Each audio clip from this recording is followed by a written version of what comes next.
Assalamualaikum warahmatullahi wabarakatuh. Nama saya Tika Lestari. Saya dari Prodi Pendidikan Ilmu Ekonomi kelas A.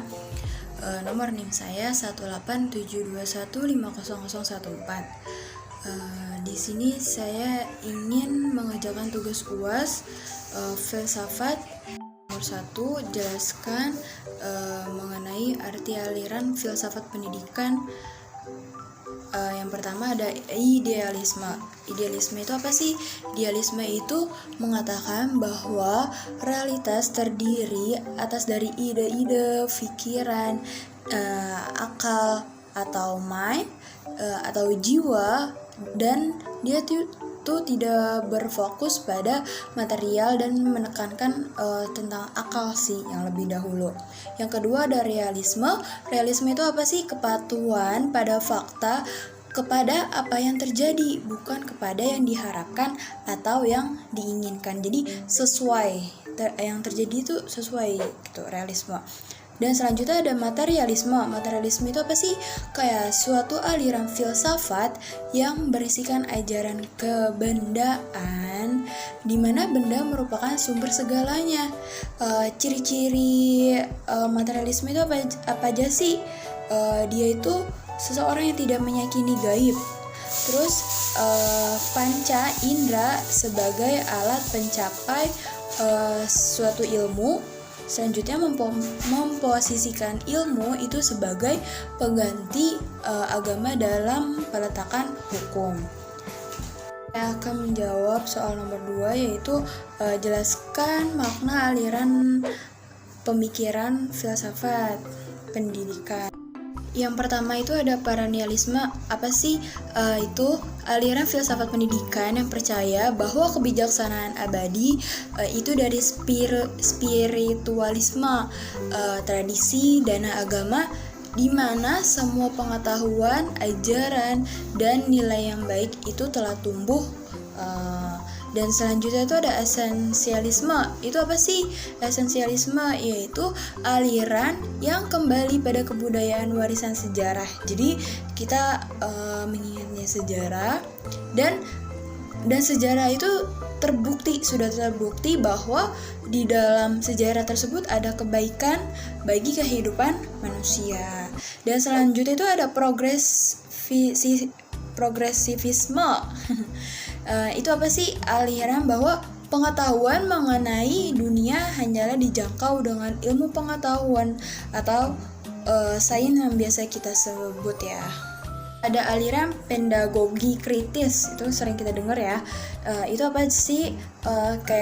Jadi di dalamnya itu aliran tersebut itu adalah sekolah.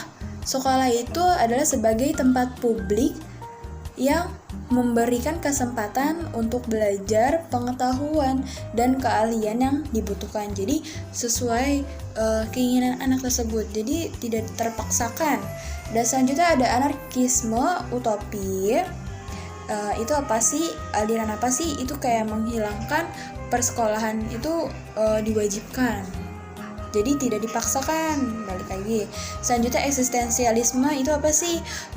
Itu aliran yang memiliki upaya pembebasan manusia dari terbelenggu-belenggu agar terwujud eksistensi manusia ke arah yang lebih beradab dan humanis.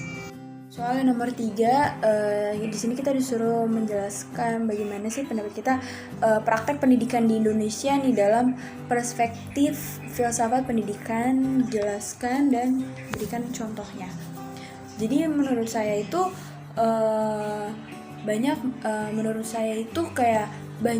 masih banyak nih penyimpangan baik dalam proses maupun praktek gitu. Dan di sini kita dicontoh pedagogi kritis ya. Jadi contohnya itu kayak banyak nih orang-orang yang menjual soal ujian, soal ulangan gitu.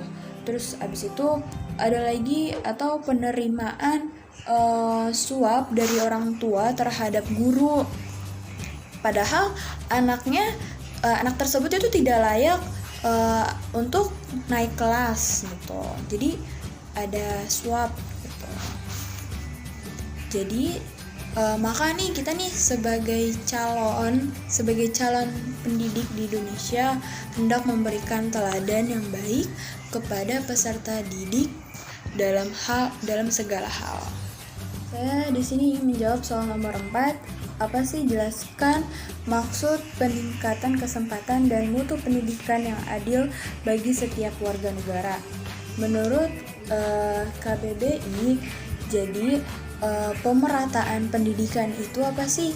Jadi suatu proses, cara dan perbuatan melakukan pemerataan terhadap pelaksanaan pendidikan nih, sehingga seluruh lapisan masyarakat merasakan akses terhadap pendidikan yang merata gitu. Jadi gak mandang kalangan, gak mandang kasta, semua warga negara Indonesia itu wajib banget dan harus adil merasakan kepemerataan pendidikan.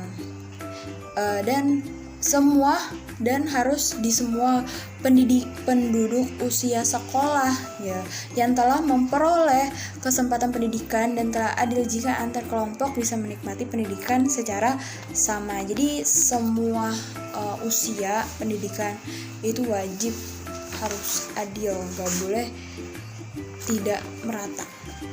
Dari saya kurang lebihnya mohon maaf. Wassalamualaikum warahmatullahi wabarakatuh.